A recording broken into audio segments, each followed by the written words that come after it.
จบละปริญญาตรีแต่เมียคอยตีจบปริญญาโทคอยจบละปริญญาตรีแต่เมียคอยตีจบปริญญา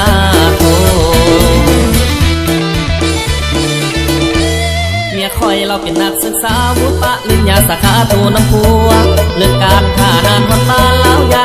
นว่าผัวเสียตัวจริงโทหาคอยนำจริงโทหาคอยนำเลิกการจนความละโทนำสามี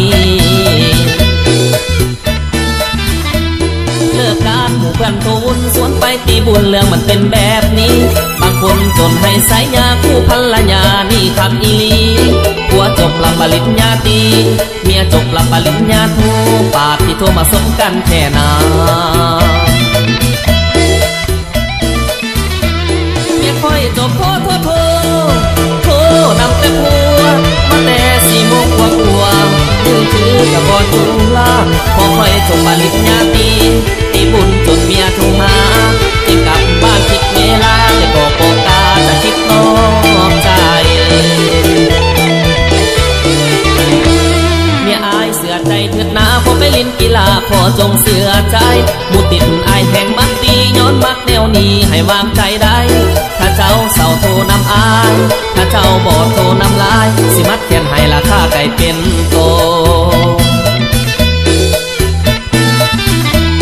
คอยจบละปริญญาตรีแต่เมียคอยตีจบปริญญาโทคอยจบละปริญญาตรีแต่เมียคอยตีจบปริญญาโท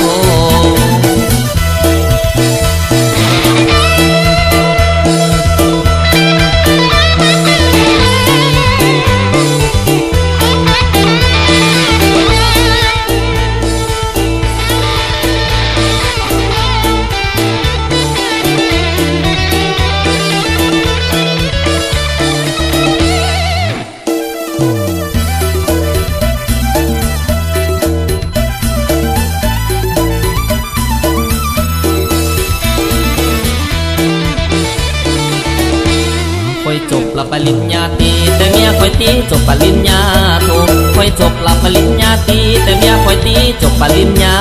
โทเมียคอยจบโทนำแต่ผัวมาแต่4 โมงกว่ามือถือกับบอจุฬาพอคอยจบปริญญาตรีตีบุญจนเมียโทรหาจะกลับบ้านผิดเวลาแต่ก็โปกาจะคิดนอกใจเมียอายเสือใจเถิดนาพอไปเล่นกีฬาขอจงเสือใจมุติดอายแห่งมักตีย้อนมักแนวนี้ให้วางใจได้ถ้าเจ้าเศร้าโทรนำอายถ้าเจ้าบอดโทรนำลายสิมัดแขนให้ราคาไก่เป็นโตคอยจบละปริญญาตรีแต่เมียคอยตีจบปริญญาโทคอยจบละปริญญาตรีแต่เมียคอยตีจบปริญญาโท